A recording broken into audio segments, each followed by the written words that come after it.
Alam mo ba na nagpakita pala si Mama Mary sa 1986 EDSA Revolution?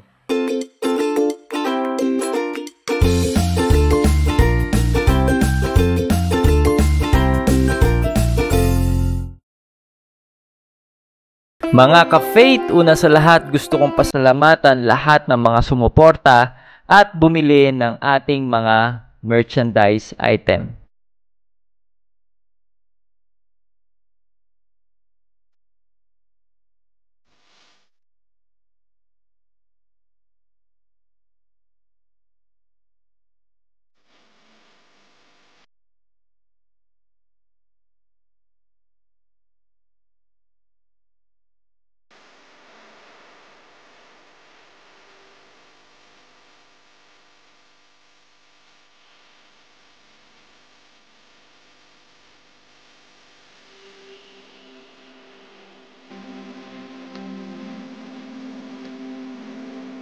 I am proud Catholic, Katoliko ako.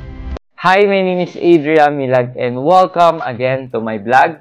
Nabalitaan mo na ba to? Alam mo, actually, last week ko lang to nalaman at it blows my mind nung nalaman ko to. Alam mo kung paano ko pa to nalaman?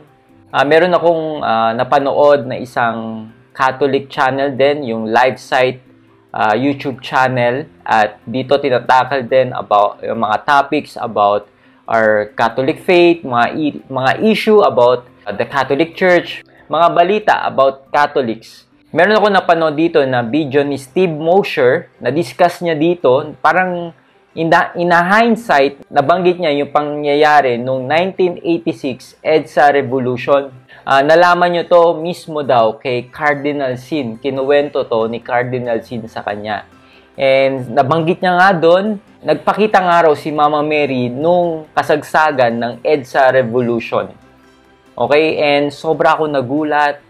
Kaya pala tinawag malaking statue ni Mama Mary doon sa may EDSA. Di ba nakikita niyo yun, yung malaki na nakatayo doon sa may chapel, sa may EDSA, tas may Mama Mary sobrang laki. Ang tawag pala doon is Our Lady of EDSA.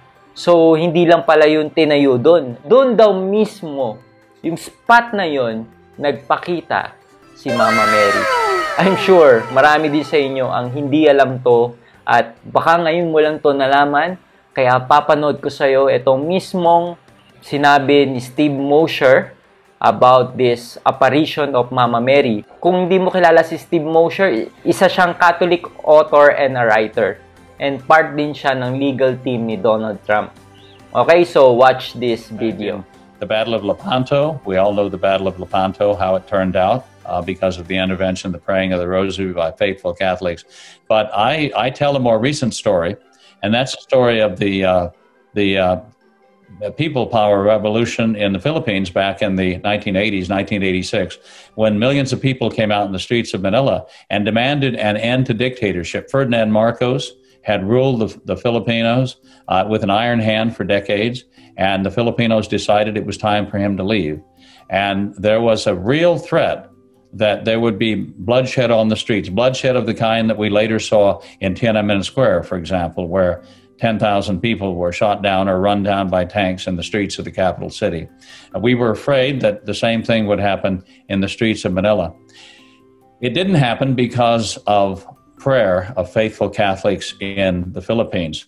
And what happened was this: I had dinner with Cardinal Jaime Sin, who was then the Cardinal Archbishop of Manila at the time of the People Power Revolution. And he told me what had happened. This was several years later. He recounted the story to me. He said when the people began to come out in the streets of Manila, I was afraid that deadly violence would break out, that Ferdinand Marcos, the dictator, was threatening to open fire on the people of the Philippines. So he said, I called all of the convents in the country, and I told the nuns to get down on their knees before the Blessed Sacrament and to raise their hands to heaven, as Moses did in the Old Testament, and pray fervently for God's intercession. And what happened when the crowds approached the palace in which the dictator Marcos was hiding out? He ordered his palace guard to go out and put down the rebellion. And the palace guard went out, 500 of them went out with their weapons, and the commander of the guard said to the troops, ready, aim, and as he was about to say fire, a beautiful lady appeared in the sky in front of them, magnificent and larger than life, and all of the soldiers took their fingers off the trigger at the same time. Not a single shot was fired. So God does interfere in the affairs of men. We need to be praying for our country and our president at this time, and all will be well. Grabe, di ba? Yung sinabi ni Steve Mosher, hindi nagpaputok ng barel or walang talagang namatay nung time na yan, yung EDSA Revolution, nung mga panahon na yan, dahil nga nagpakita si Mama Mary at dun sila napahinto. Kaya masasabi na bloodless talaga yung people power na yan, and wala talagang namatay because of Mama Mary. Dahil na rin yan sa prayer nating mga Pilipino. Noong mga panahon na yan, talaga nagkaisa tayong mga Pilipino na pagdasal itong bansang Pilipinas. Actually, nung panahon na yun, hindi pa ako nung pinapanganak kasi 1986, pinanganak ako 1988. Pero meron muna akong gustong linawin, ha. Hindi ko to ginawa tong vlog na to dahil meron akong pinapanigan na dilawan or pulahan or asulan. Okay? Wala akong political party na pinapanigan dahil ang kulay ko ay kulay Pilipino. Ako ay dugong Pilipino. I am for my fellow Filipino. Kaya ko to sinishare because dito pinakita nating mga Pilipino yung pananampalataya natin sa Diyos. And our prayer really works. Dahil sa dasal natin ay nagkaroon ng milagro, naging mapayapa. Itong EDSA Revolution na walang namatay, hindi nagkaroon ng bombahan, hindi nagkaroon ng barilan. Kasi kung tutusin, pwede talaga mangyari yun kasi sobrang gulo, sobrang chaotic. Pero dahil sa dasal natin, sa pagdadasal ng Holy Rosary, di ba, nating mga Pilipino, katulad nung Battle of Lepanto nga, nabanggit ni Steve Mosher, di ba, na nanalo, nagbilagro din yung ating Birhing Maria because of the prayer nung mga panahon na yun. At dito rin, pinatunayan nating mga Pilipino na kaya din nating magkaisa. I'm praying for that Philippines na hindi mo natitignan kung anong kulay mo, kung pula ka ba, dilaw ka ba, or asul ka ba, orange ka ba, or polka dots ka. Hindi na ganun, di ba? Na hindi mo siya tinitignan dahil sa political party niya, pero tinitignan mo siya dahil Pilipino siya. Tinitignan mo siya dahil kapwa mo siya Pilipino, dugong Pinoy siya. I'm praying for that Philippines that we are so united, na nagkakaisa tayo kahit magkaiba kayo ng perspective sa buhay, pero dahil alam mo na Pilipino siya, di ba, nagtutulungan kayo. Alam mo, sobrang nakakalungkot itong bansa natin dahil sobrang divided tayo dahil sa mga political issue. Dahil hindi lang sila magkakulay, hindi na sila magtutulungan. Divided, nagsisiraan sa social media. I'm praying for that United Philippines, na dumating din yung araw na yun. At alam ko na hindi imposible yun. Diba? Mahirap, pero alam ko na hindi imposible yun because nothing is impossible with God. And with the help of our Blessed Virgin Mary, na ginawa niya na pala noon eh. At alam ko na magagawa niya din to ulit ngayon. Kaya nga itong Pilipinas is very favored by God. Kaya nga itong Pilipinas ay mahal na mahal ni Mama Mary dahil tayong mga Pilipino ay matindi talaga yung pananampalataya natin sa Diyos. Yung devotion natin kay Mama Mary, yung pagpe-pray ng Holy Rosary every single day ay sobrang powerful yan. And it will create miracles katulad na nangyari sa EDSA Revolution.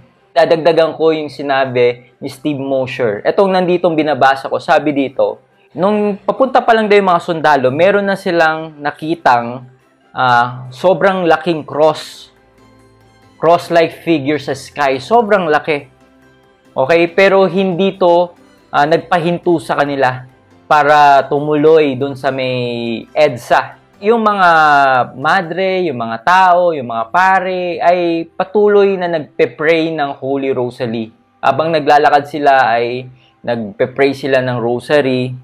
And then, alam nyo nangyari daw, all of the sudden, yung mga sundalo ay sobra silang naggulat.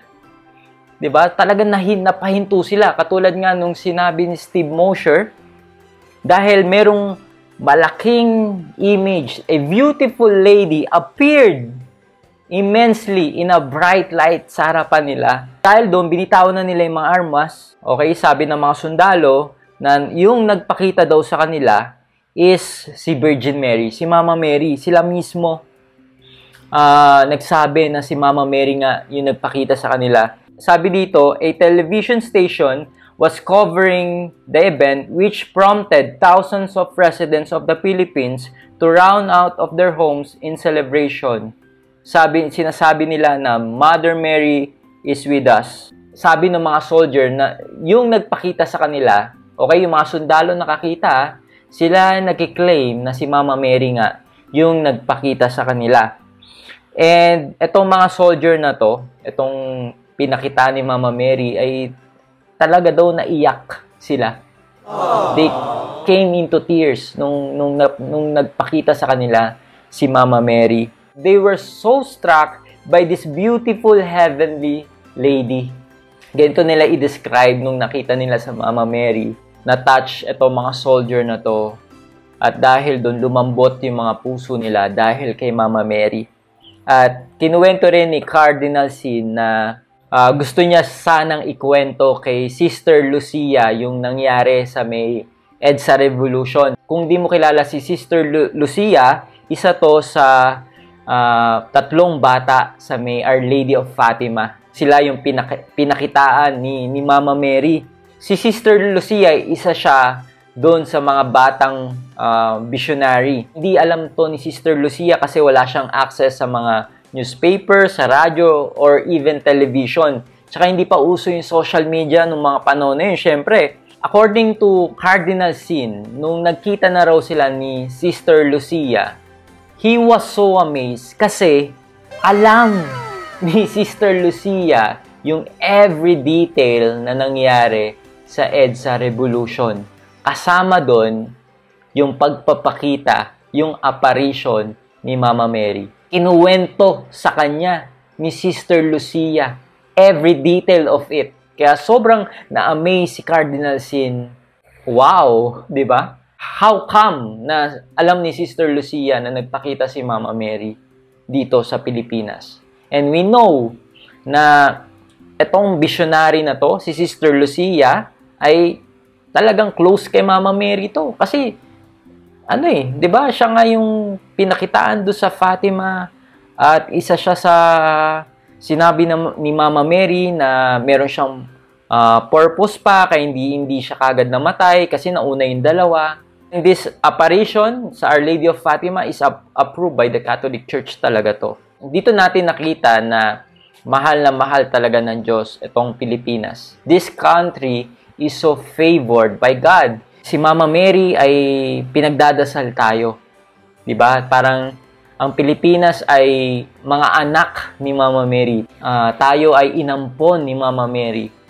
And she is protecting this country. Naniniwala ako that Mama Mary is really guiding us all throughout. Nandyan siya para gabayan at ipagdasal tayo. Especially sa nangyayari ngayon sa Pilipinas, ay naniniwala ako na there is still hope for this country.